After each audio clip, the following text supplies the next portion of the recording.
Watkins, and I'm here with my lovely wife, Dr. Alicia Watkins. How you doing today, babe? Pretty good. How are you? Doing good, doing good. We are Good. laying against foreign pillows today. We're in ATL, Shouty, the ATL, Shouty. But you are as beautiful as you are in Chicago. So Oh, that's so sweet. yeah, So I had to sweet. fly down here to come see you. Yeah, you had a big night last night. You spoke at the happy event, the happy Hoppy, the movie Happy. Hoppy, Yeah. which is an awesome film, by the way. That was great. It was really nice to see the film. The people had really good energy out there. It was so cool to see you show up. Yeah, yeah. I came in, and I think they were surprised that I came in, and I didn't want I wasn't going to speak or anything. I just wanted to be in the audience because I had a job to do. I was like, I have to help my wife. You're my I manager got to be last her. night. I wasn't the manager. I was the employee. Yeah, so it was really Oh, cool. good. A lot of smart black people, and I saw Red Pill And blue pill. Red and and blue oh, pill. that's right, Red They were and Blue both Pill there. were there. Very, very smart black men, very smart black. The one and only Rick Mathis. He went to Waffle House with us. We went to three different Waffle Houses Well, trying to get it it together. was like the Three Bears, like hot, too cold, just right. Because the first one we went to was totally closed. The second one we went to was open, but there was nowhere to sit, and the third one was just right. Well, the second one, did you notice they had armed security guard there? Yeah, because they had that dude, that crackhead outside the door that was like hanging out people's windows, like he was chasing people down in their cars. I didn't care for that vibe so much. Yeah, like damn. Let's go. No disrespect to any crackheads who are listening, but seriously though, like when you see people enjoying their pancakes, like leave them What alone. was going on? I thought it was a domestic situation. What Oh, was with happening the with the guard? No, car? I think the guard was just there all the time. Oh wow. Okay. Yeah, yeah, yeah. So we went to Waffle House and you were speaking on stage. And how did it feel to go on stage? And because you were on there for a long time. I was on there for a while, but it was fun. It was a lot of fun. It was really interesting that I was on stage and you were in the audience because usually it's the other way around. Yeah, yeah. So, I enjoyed listening to you. You're a smart lady. oh, thank you, babe. I always come to you. I always come for you for tips. Yeah, Like, well, how could I you get did a better? great job, Yeah. and Tyke Grant, who made the movie, is a brilliant guy, and just a lot of really smart black people together. I'm telling y'all got to see the movie Hoppy Hapi. I think they're going to Houston next. It's all about like how economics goes all the way back to ancient Kemet. It is a comprehensive film. I mean, he Mm, left nothing out in that film. no, he didn't. Yeah, it was really remarkable. I hadn't really I'd seen bits and pieces of it, but not in its entirety. So it was Mm. just it was profound. It's Yeah, really it was nice. an honor to be in the movie because Yeah, yeah, you did a good job yeah, in that Taki movie. spent like 5 or 6 years making it, and it's something. It's like the kind of film you would have in your social studies class too, like Yeah. that black children should watch because it gives you a lot of black pride. It really shows you how almost everything in our economic system in America, a lot hmm of it started in ancient Kemet, and we don't give our ancestors the credit. Like we give credit to like these white people. And the stories he went into the stories and the dynamics between people. And when I was watching that part, I was thinking, God, Rick Mathis is in the audience. It'd be great to do a movie on it. Like there's stories between people and how people didn't get along with each other. Like it would be an Mm. excellent movie. Just a movie where you see people walking around, black people walking around with Egyptian attire would be like fantastic. Yeah, well, Rick is Yeah. working on the great film that we're doing together called B1 the movie, and so that's going to be out sometime next year. We'll probably roll it out around Juneteenth, and we started working on it at the convention, and he showed us some footage. It was really good. Yeah, that footage was remarkable. I said, "How did you put this footage together so fast?" He said, "Man, I've been obsessed with it." He said he's just been working on it every day, every day. Yeah, yeah, yeah, yeah. Yeah. Yeah, we talked about it when we were in Waffle House food. I was like scarfing down all my food, and he was doing a lot of the talking. It was great to listen because, yeah, I mean, Rizza Islam's in the movie, and Nuri Muhammad, and Queen Afua, and Jay Morrison, and you're in it, and a lot of Giselle Marcus is in it. Like, It's crazy. It's so crazy. Anyway, I said Giselle Marcus. I'm sorry. Martin. Giselle Martin. Yeah, Giselle Yeah. Marcus is a friend of mine who's on the board of trustees at Syracuse. So Ah, yeah, my friend that went to Harvard. But anyway, okay. she teaches at St. Louis University. I told you about Giselle. She's cool, really cool. Anyway, all right. So where can we see the movie Hoppy? I think they have a. I think if you go to Hoppy Films, at Hoppy Films Mm-hmm. on Instagram, HAPI, and also they're gonna be in Houston. And did Taki and did he actually come to Houston? Well, no, I think he picks more local people because I happen to be in Atlanta, so we don't know who'll be on the lineup. But Uh, whatever it is, it's going to be really wonderful. Yeah, I might fly down to Yeah. Houston for that screening and support because it's such a good movie. I'm telling you, HAPI, you guys should look it up. It's one of the best like Afrocentric movies I've ever seen in Mm-hmm. terms of the Mm-hmm. thoroughness. And I mean, and we got to give our ancestors props. We're up here going to school learning how wonderful white people are. I'm not trying to do that no more. But anyway, okay, so let's get to the topic today. First of all, I want to say good morning, B1 to everybody, B1 to all of you. Put your B1s in the chat and shout out the cities that you're from. And in case you don't know, this is Pillow Talk with Dr. Boyce and Dr. Alicia Watkins. This is where we talk about issues that are going on in the world, and we literally are laying against our pillows. It probably sounds like we're groggy. And today's topic that we wanted to hit is Jasmine Guy. Jasmine Guy is in. She just recently, and we're not here to really gossip about her life. She did a very public and very revealing interview about the crazy things that have happened in her life financially since she left a different world. It was kind of sad to read. What do you think? Yeah, I mean, when I was done reading it, I just went back to some of the thoughts I've always had about the different world. Like, it's time for a reboot. It's Well, time for a reboot of different world. well, you and I were sitting there talking with Daryl Bell, who played Hmm. Orion on A Different World. By the way, Daryl Bell is one of the coolest, smartest human beings I've ever met. But anyway, Daryl really surprised me when he was sort of and I hope he doesn't mind me sharing this, but A Different World is not well, like we think of it as a black show, but it ain't black owned.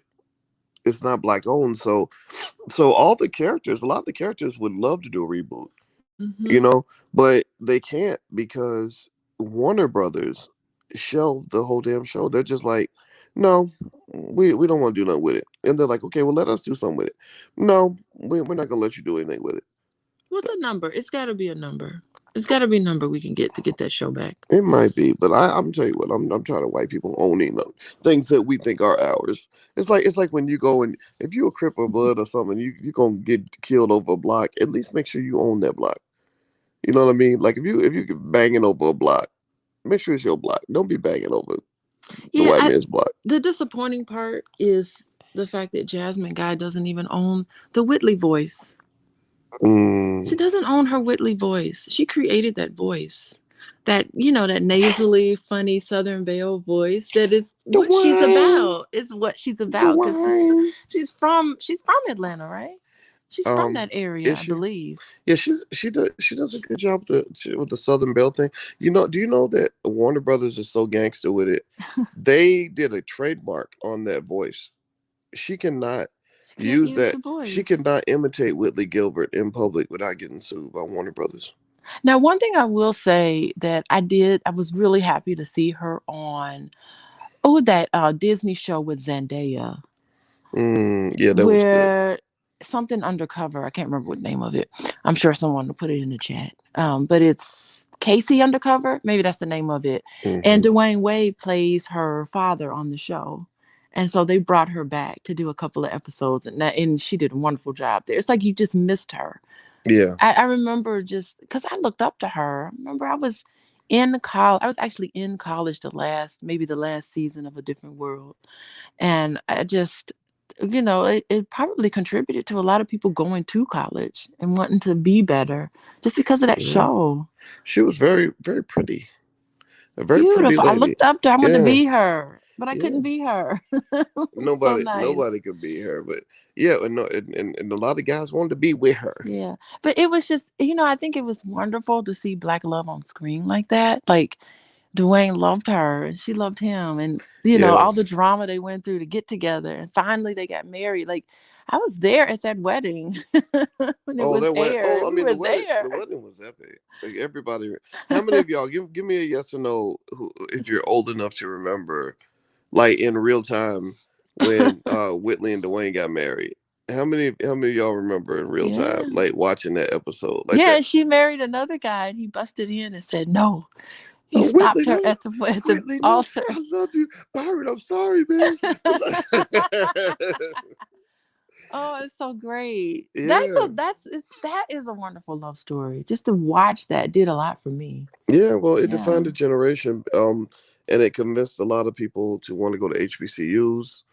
It was, I mean, and that's the thing, I hate the fact that we get so caught up in Bill Cosby's flaws that we can't at least give him some credit for that part of his legacy. He did that. You know what I mean? Is that what happened? I think I read somewhere that enrollment in HBCUs during the time of A Different World, was just tremendous. I don't remember what the number was, but Yeah. they saw like increased enrollment. Yeah, HBCUs benefited tremendously from that show, and it really did. It did. I mean, it probably overly romanticized the idea of being at HBCU, but there was nothing cooler than the idea of going to, the real life version of a Hillman, And right? and to think that, okay, so Bill Cosby, I guess he hasn't been perfect, but to think how fast people drop support for him, especially HBCUs, Yeah. didn't even support him. Well, that's the thing. I mean, that's I forgot I was talking to somebody about that recently, but they were saying that that's why that's why when you think about choosing your friends, try to choose friends that are really solid, that'll stick with you through thick and thin, not people that are Hmm. going to run the minute it's no longer financially beneficial to be your friend. That's why I don't have a lot of friends who are politicians. I don't have any friends who are politicians. Mm. Politicians and celebrities are not the best friends because they're always trying to stay hot, trying to stay relevant, and they feel like you're not a person that they benefit from Hmm. being around, they're not gonna want to be around you anymore. Yeah. It's like, stop using me. Yeah, yeah. Like Yeah. I like solid like when I mentioned just Giselle Marcus by accident. Uh-huh. Let me tell you about Giselle Marcus. She grew up in the hood, she went to Harvard, and she's now on the board of trustees at Syracuse University and a professor at St. Louis University. Well, anyway, with Giselle had a friend who was part of the Fufu Shishi Negroes in Chicago, like hung out with Michelle Obama and all this other stuff, right? Well, the lady got caught up in some sort of scandal that involved a government grant, and they wanted to send her to prison for the misallocation of those funds. Maybe she bought, some stuff that she shouldn't have bought with the grant. I don't know, but it wasn't like she was a hardcore criminal like that was just come into your house and rob you. It's like she did something, but she did do something that broke the law. But they gave her 10 years in prison, Hmm. and she was married with kids, like a highly educated woman married with children, all that. So they took her out of the household and put her in prison. And all her friends, all her little foo shishi, Yale, Harvard friends stopped speaking to her because they're like, we don't want to be associated with somebody who's under this kind of scandal. Giselle was the one of the main friends who said, "No, I looked out for you when the times are good. I'm gonna look Hmm. out for you when times are bad." And luckily for her, so when she was in there, she started a church group for the women in the prison. She started educating them. Oh, Like she just made the best out of the situation. I think she got out 3 or 4 years later. gee whiz. Yeah, like to me, those are Oh, solid people. To me, those are the types of friends I want. So anyway, let's yeah. do me a favor. Please hit the thumbs up button, thumbs up, share, subscribe. You're listening to Pillow Talk with Dr. Boyce and Dr. Alicia Watkins. And if you wonder why we haven't even got to the subject that much yet, it's because that's what we do. We talk about whatever's on our mind and when we wake up in the morning. So let's dig into Jasmine Guy. So Jasmine Guy apparently just has like some crazy financial stories about some things that happened with her. And the article I'm reading from, give me a yes in the chat, everybody, real quick, if you can hear us. Let us know you can hear me because I'm switching my screen. I'm gonna read the story to you. Give me a yes in the chat to let or say I can hear or something like that. Okay, it's from sb24news.com. I have no idea what that website is. It says actress Jasmine Guy, best known for portraying Whitley on A Different World, is opening up about a very rough period of time in her life. The actress had a recent appearance on the Tamron Hall Show, where she touched on everything from her divorce to filing for bankruptcy and how it affected both herself and her daughter. The Boston-born, Atlanta-raised actress, singer, dancer, and director has had a very storied career, albeit best known for her role in the highly acclaimed and impactful sitcom A Different World, in which she was one of the main characters in the show's six-season run. She's appeared and starred in many more productions, from School Days in 1988, I remember School Oh, Days, that was a great film. to Yeah. Amazon Prime's newest sitcom, Harlem. Remember when she was in Harlem Nights with Eddie Murphy? And Yes. she's like, quick. And she's like, why don't you lay down on the pillow quick? And Quick was like, okay. And she had a gun under his pillow, and she had a gun, something like that. I forgot what it was. But Okay. she's gonna kill him. Remember that?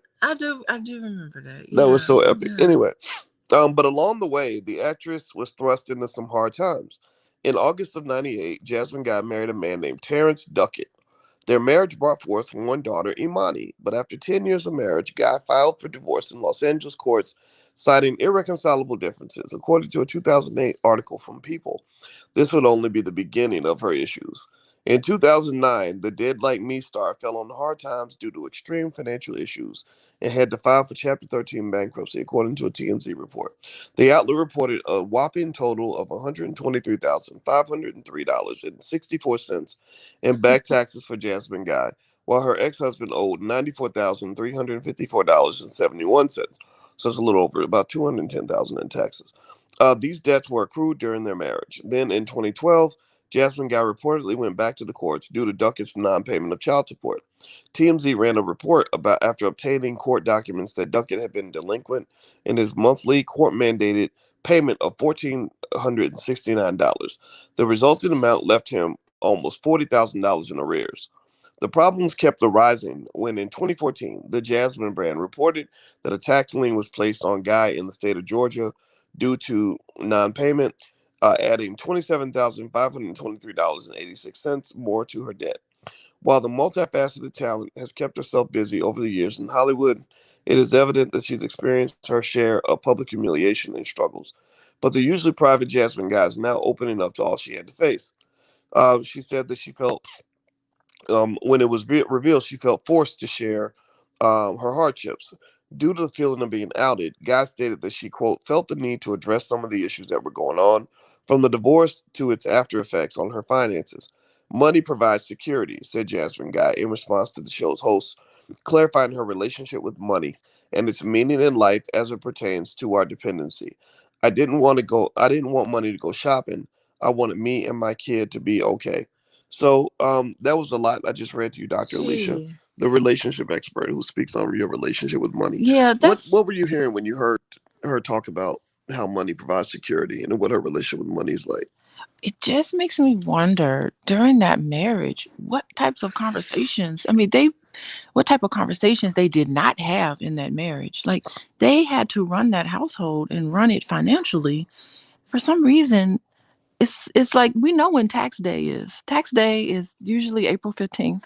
Mm, Like, are they not having a conversation about what to do yearly about their money? Do they not have an accountant? Do they not have um, a way to manage their day-to-day expenses? It's like these conversations weren't happening. I know there's pressure for celebrities to live a certain lifestyle, so they have to invest in their brand, I guess. mm. But gee whiz. I mean, they just missed it from beginning to the end. And then afterwards, not paying child support. That's not a lot of child support, $1,400. I It paid should not. almost that much when I was a regular guy with a regular job. Yeah, but it doesn't go very far when you're in Los Angeles. Mm, $1,400 for a child yeah. doesn't go very far. So it tells me that her husband wasn't doing very well. But gee whiz, what a catastrophe. I mean, we see this great marriage on film with Dwayne Wade, but in real life, it was not happening for her in It's real Dwayne life. Wayne, Dwayne Wayne. There is aka first of Kadeem all, Hardison.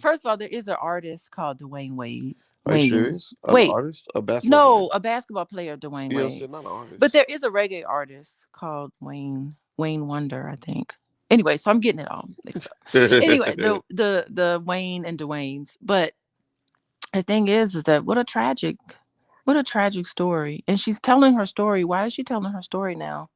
Um, I'm not sure exactly. I think she said it's because she was outed, but she was outed like years ago. So I think that maybe perhaps it's interesting, right? Like we all want to know how things happened after the show was over.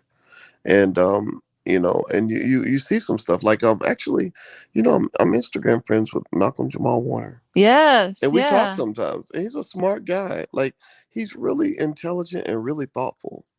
I Mhm, respect that mhm, immensely. Yeah. mhm. Like some celebrities you talk to them, it's like talking to a brick wall. They so self-absorbed they can't even hear nothing nobody's saying except themselves. That's why again celebrities just make terrible friends. Well, Malcolm Jamal Warner, I mean, his career went in a total different direction. He became a Like singer. he became he's not a singer. Well, a performer. He did that Robert Glasper song that you love. I love that Robert Glasper song, and he's coming in concert in Chicago, by the way, next week. Robert I Glasper sure or would love Malcolm to. Jamal Warner? No, Robert Glasper Oh, is coming. So I sure would love to see that. But okay. Shout out to anyway, Robert Glasper. shout out to him. And He's a also to Theo Huxtable. Theo Huxtable, not Theo Huxtable.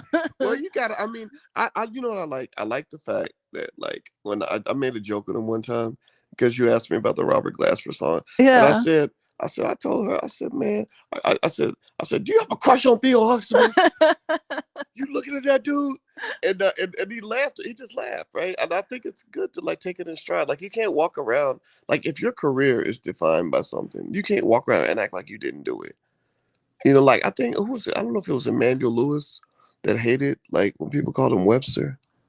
Oh, you got to embrace that. Yeah, yeah. Well, Yeah. unfortunately he had a poor guy. He had like a little man's complex from what people told me. He Yeah. drove this big old gigantic like truck, and somebody said, "Hey, it's Webster," and he said, "It's Emmanuel Lewis, bitch."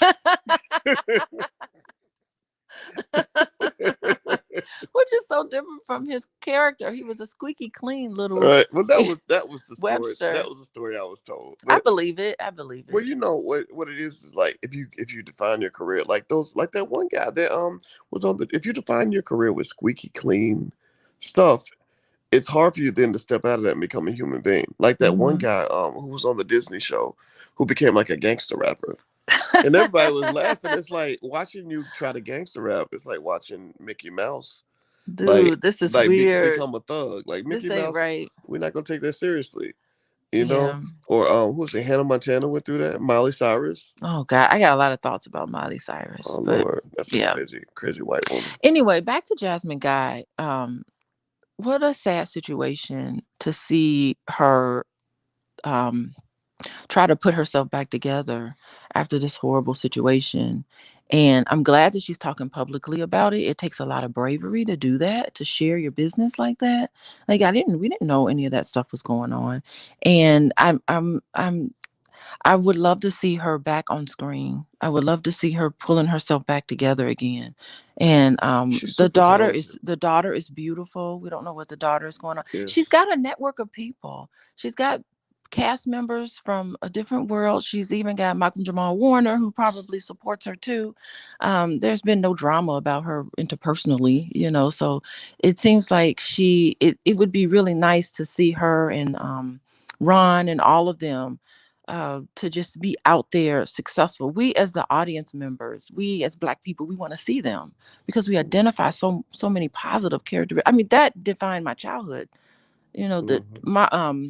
The Cosby Show and the different world, like that was just it was to watch all of that on the screen like that We had our was kids. just We beautiful. had our kids watch every episode of the Cosby Show. Every episode of the Cosby Show. I think you should do that. You should sit down with your children and have them watch from episode 1 all the way down to, I think it went to 5 seasons. Yeah. Just watch that Cosby Show. I think that's like It's an awesome act beautiful. of rebellion too for Black families. Yeah. I mean, don't get me wrong. Like I can hear people when they say, "Oh, look, I Bill Cosby is a hard guy for me to support and endorse," and I agree. Mhm. Mhm. I don't support and endorse him completely. I don't think he should. I don't think there's much benefit to sending an 80-some-year-old man to prison. But at the same time, I'm not gonna sit here and act like he's an angel. But what I am gonna say is that work was freaking phenomenal. I'm not gonna cuss today, Yeah. but I really wanted to say the F word because it's like that work on the Cosby Show and Different World ain't nothing on TV that good now. Blackish is a good show. I like it, but it ain't in the same league to me in terms of just what it really does to the psyche of our people. If you watch the Cosby Show from the very first episode to the very last episode, you walk away with that thinking this is progressive even in today's world. Yes. It's progressive. Like the images that you see, even the pictures on the wall, the images that Mm, you see Denise dressed up in the first season. You see Denise dressed up as an Egyptian queen in the wow. very first episode. That would never happen now on TV. No, it wouldn't. No, it wouldn't. I mean, And you'll watch it and you go, oh my goodness. well, it is crazy. I mean, it really is revolutionary TV, and I mean, and it's crazy though that it's considered so radical to simply have a black family that's not full of like chaotic dysfunction. Like, I Hmm. mean, that right there is it's really a reflection of how irrational and crazy the world has become. Hmm. Like, it's irrational for that to be irrational. What's wrong with having a family that's like where everybody ain't trying to cuss each other out and kill each other, and Hmm. and the daddies ain't abandoning the kids, and the mamas ain't trying to fight with the husband every day, and and the kids don't hate each other. Like, I don't know. What do you think? Yeah, yeah. I mean, it's nice, but I'm sitting here thinking about Jasmine Guy some more, Hmm. and the fact that it was a miss in terms of her finances, and uh, when you have a child with someone, it's so important. I mean, you owe it to your family to really get all of that together and in place, everything Hmm. in place. You owe it to them. So it's just I'm so curious as to what happened with them. Well, I think things happen, right? People get married, and we think it's all about the love, but like when they say ain't nothing going on but the rent. A lot of Yeah. people think that there's something wrong with a statement like that, but no, like it's realistic. Like if you can't handle your basic financial needs, then it's hard for you to get to the other stuff that really makes life, so wonderful. It's hard to focus when your kids can't eat, you Well, the know. the thing is that love is not just a feeling. Love is a statement. So when you and your partner get together and talk about finances, where's the money going? Where's the money coming in? What expenses do we have? That is a demonstration of love. That's a loving Mm. act. Well, one thing I would say to everybody listening is, I think that a lot of celebrities get caught up in what I've seen a lot of my educated friends get caught up in, and it's trying to live a lifestyle that is consistent with what other people think you should be doing. Hmm. Having the stuff other people think you should have, and worrying about what other people think constantly. And I'm just gonna say, like, you gotta let that crap go. Hmm. Like you and I mean, you and I ain't trying to impress nobody. No, we're not. I ain't trying to impress nobody. Not like that. I don't care. Where'd you get that? What, Walmart? Where'd you get those Amazon? Like, seriously, like do not play. Like, seriously, like, I no, we're not doing none of that. Like, Gucci this, Gucci. Don't get me wrong. I mean, sometimes if you see something nice, you want to get, like, you did buy me that nice Toomey bag for Christmas, which I No, appreciate, wait, by the way. excuse me. You got the whole set now. Thank you very Yes, much. that You're mean welcome. I'm gonna tell you that I didn't know. I wasn't sure if you loved me until you bought me a Toomey bag. I'm playing. Those bags are so crazy. They have a lifetime warranty. They can survive a nuclear I think holocaust. it's worth the investment Well, I appreciate it. because you travel a lot. I mean, that's what I think. It has to make sense. You travel a lot. You're on airplanes all the time. You got to have a good quality luggage set. Well, what it You is know. to me is I want everybody to understand. Just because we talk about things like financial responsibility, it doesn't mean you can't have nice stuff. Hmm. Like, you can reward yourself. It's like if you're on a diet and you're working out every day, you can eat a brownie or a cookie every now and then. Oh, but I guarantee you, before I bought you that luggage set, I made sure my bills were paid, my investments were all were Yeah, all up to stock. Like I made get that sure 401k my 401, popping. yes, it is popping. Like I wouldn't have done it, had I not made really great decisions throughout my life in terms of finances. Yeah, yeah. Yeah. Like, I think luxury items can be, if that's what you like, that can be a nice reward for the fact that you did have the discipline to handle your business. Hmm. You took care, you did what you're supposed to do. And then I think it has to be efficiently done luxury. Like, if you like, you and I, like, when we went to get our car, like, we didn't go buy a Toyota Corolla. Like, No. we got a nice brand of a car, but at the same time we wanted to be practical. Like, so we looked at those Lincolns, and I was like, oh, I think I want a Lincoln Navigator. We looked at it.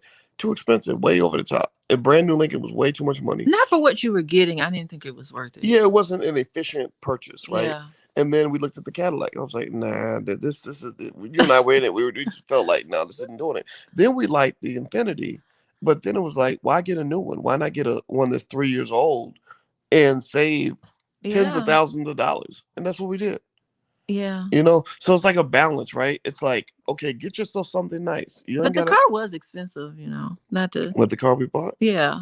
I mean, it And wasn't it cheap. was, but we could have spent way more money on Yeah, something. yeah, Mm-hmm. and we paid it off quickly. Like the Mm-hmm. goal at that point was like, how quickly can we pay this off? That's another thing too. A lot of people, I have a lot of friends that do things like real estate, and they're real big on. A lot of them are real big on leverage. You leverage, you borrow against this, you go acquire that so you can borrow against it and buy more property and all that. I think that's a personal choice. Mm-hmm. I'm not a big fan of a ton of leverage and a ton of debt. And I think debt is a personal decision, right? Mm-hmm. But for me, I enjoy the feeling of paying something off. Yeah. When I get that notice saying your car's paid off, I like that. That's like a little high. Or when we paid off our parents' house, it was like a high. It was like, no, I don't want to like pay a little bit so I can use the cash and go buy another house. I mean, don't get me wrong. I understand the acquisition of property, and we have some, but it doesn't have to be something where you're always trying to flex to the fullest. Mm-hmm. Mm-hmm. You know? Yeah, because we feel good about our relationship. We don't have to have these things in order to show that we feel good. Yeah. So you don't have to buy me a whole bunch of things to demonstrate that you love me. You can pay your taxes, and that helps me know that you love me. You're making sure that you're investing. That lets me know that you love me. You're making sure all of these things. That's how I see a demonstration of love. Thank you very much, boys. I really appreciate it. You welcome. To bake me some cookies, woman. Lots of gratitude. How can I pay you back? Ooh, we'll talk about that after the show. Okay. All right, everybody. You're listening to Pillow Talk with Dr. Boyce and Dr. Alicia Watkins. This is where we lay against our pillows and talk about whatever comes to mind. If you haven't done it yet, please take 1 second. Everybody, please take a second. If you haven't subscribed, please subscribe. Hit the thumbs up, share, subscribe button if you haven't done that yet. Thumbs up, thumbs up, thumbs up. Also, Alicia's website. She sees couples. She's a couples therapist and full professor of social work. Her website is coachingwithdralicia.com. You can follow her at Coaching with Dr. Alicia if you want to follow Dr. Alicia. So last night I was really impressed. So you were there and you were on stage with amazing people like my brother Red Pill. Did I say it right? It's Red Pill, right? Is this Red Pill? Look at the picture. It is red pill. Okay, Yes. I feel bad. I mean, I like those They're, guys a you lot. know what? What's great about them is that when you get it wrong, they're so nice about it. They're just like, Oh, are they? no, no, it's a red pill, They're not blue they're pill. like the coolest dudes ever. I really love talking Well, to them. here's the thing. For many, many years, I was like, I think I was probably like their biggest fanboys. I ain't gonna play. Like, I didn't even know you even existed online, but I for sure knew Red Pill, Blue Pill online. I used to listen to them on Blog Talk Radio, Wow. like religiously. Like that is, Yeah. I would cook dinner. I would do all sorts of stuff listening to them, and they had wonderful guests on that show. And so yeah, I was like a lifelong Yeah, follower when of I them. interviewed them, I said, yeah, my wife's a big fan of everything y'all do. And they were honored. They thought it was cool. Yeah, I had them on in fact, actually, if you guys look it up on Dr. Boyce TV, you'll see where we had a great conversation. They're very smart people. And I saw them again in Louisville, good brothers. Hmm. And you had your book on, now what was this book? Which book were you This is signing us? drama free Oh, that's right. conversation. Drama free conversation. So we can It's a workbook. Thank you very much. communicate without killing each other. Yes. And then also earlier in the day, I have to give a shout out to my homeboy, my best friend Greg Wilkins, who literally was killed in Louisville, Kentucky, 25 years ago this month. Same city as right near where Breonna Taylor was killed, actually. And I went in so 25 years later to the month, I Gee. go to his daughter's graduation.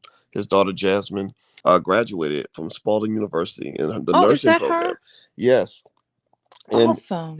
I'm so proud of her because she not only got her master's in nursing, but she also gave the commencement speech. Yeah, she Whoa. was voted by her classmates to give the speech and nailed Oh it. my goodness. Yes, I was so proud of her, and it was I cried a little bit because I realized while she was speaking, I said, the first I was thinking, man, her dad would be so proud of her.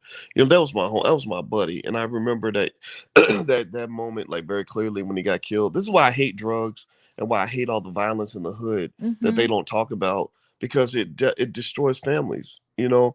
And so anyway, I was thinking about my homeboy and I was like, man, from heaven, he's beaming, you Yeah. know. And it was 25 years to the month when her daddy got killed, Did you she know. talk about her dad in the She speech? didn't mention her dad, Okay. but we understand. We got a connection on that, and it was very, it just really hit me. Like it was very emotional for me, you know, when I thought about it.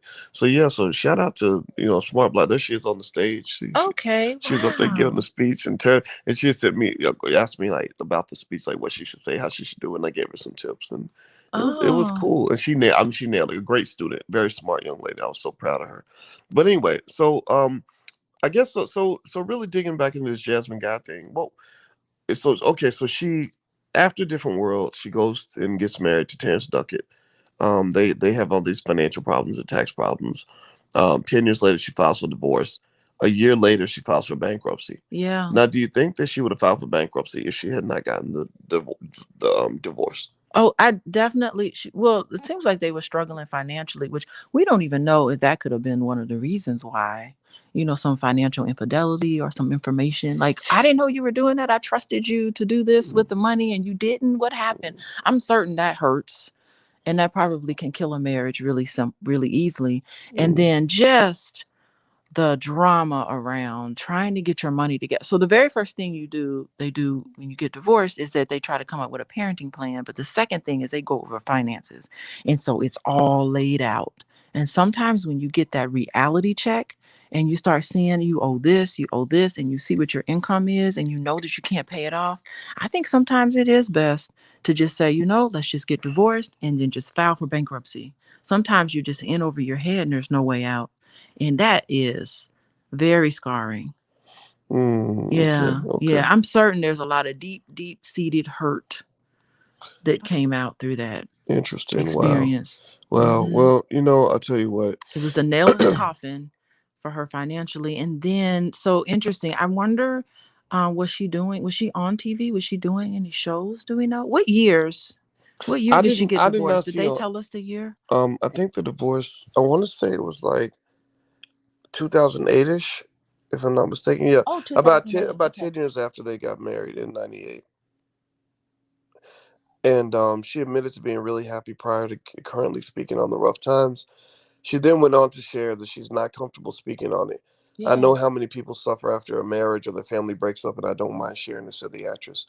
It's just that now that life has looked up for me, it's hard to go back there and remember how painful it was. And a lot has happened during the pandemic to a lot of us, and I wasn't used to having a collective angst-ridden, depressive world.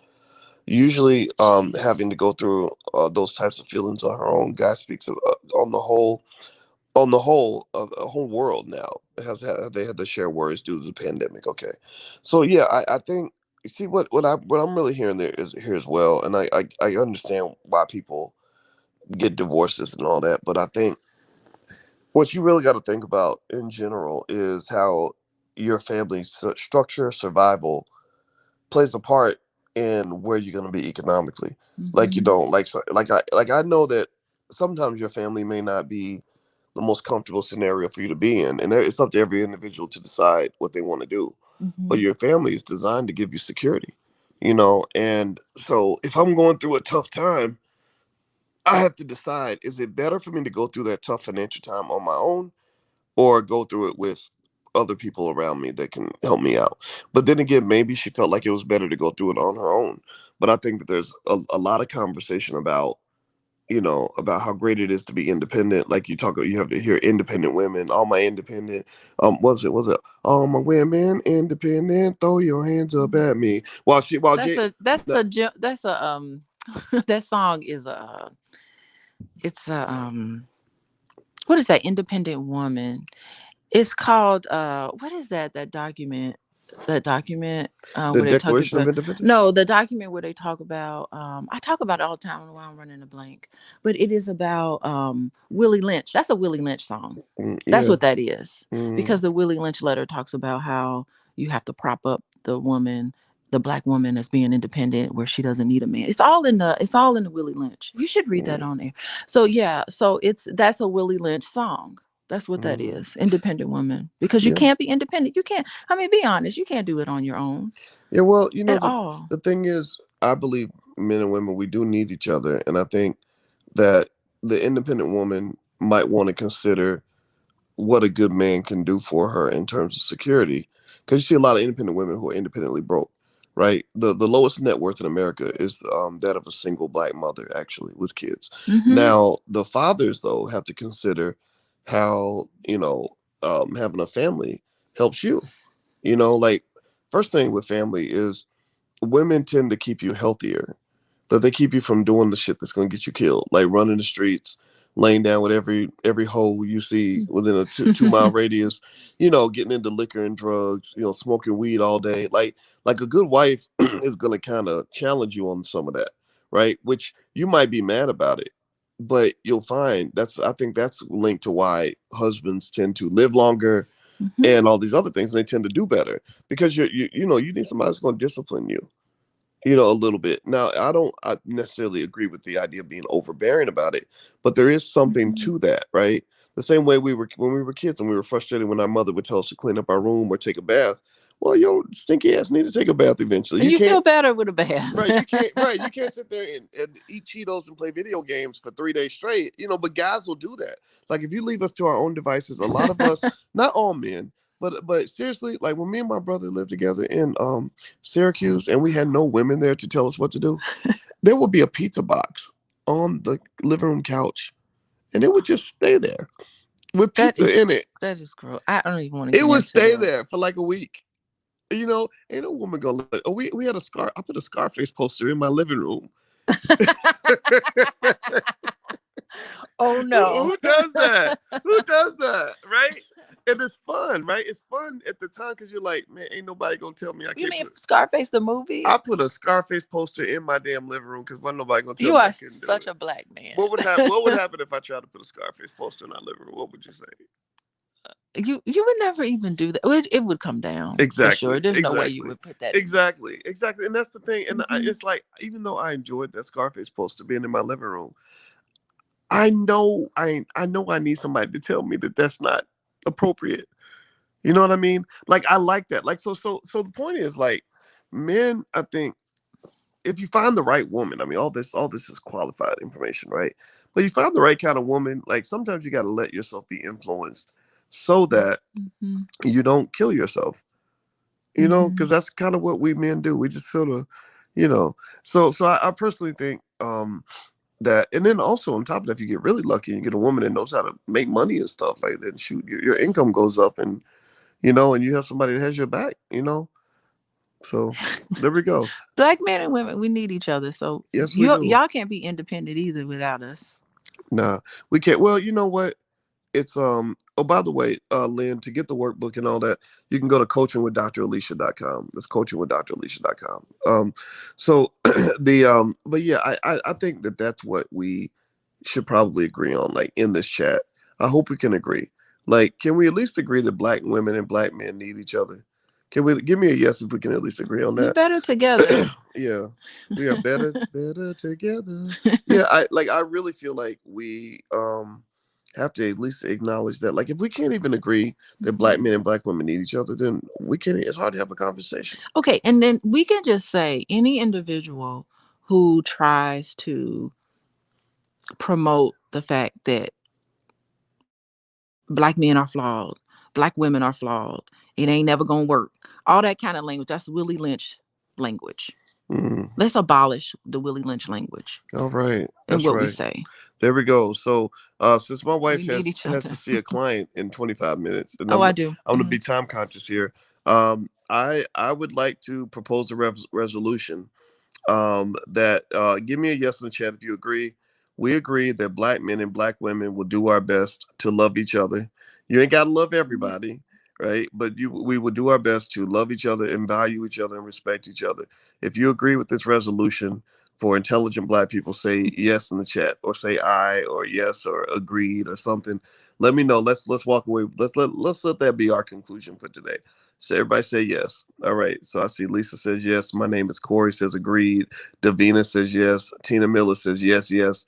All right, all right. Thank you, Natasha and Sonia and James and Wendy. All right, all right. So by the power invested in me by intelligent black people all over the world, I now pronounce this resolution as passed. That black men and black women, we will fight for each other, we will love each other, and we will have each other's back. So I'm gonna start with the black woman right next to me and give her a kiss. Oh, I love you. love All you right. too, baby. So everybody, please hit the thumbs up, share, subscribe button on your way out. Coaching with dralicia.com. That's where that's Dr. Alicia's website.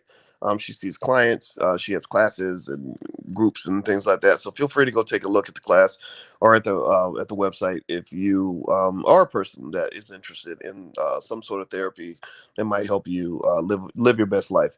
And also, my name is Dr. Boyce Watkins, and this is Pillow Talk with Dr. Boyce and Dr. Alicia. And we hope you have a wonderful day. We'll see you soon. Take care. Bye, everyone.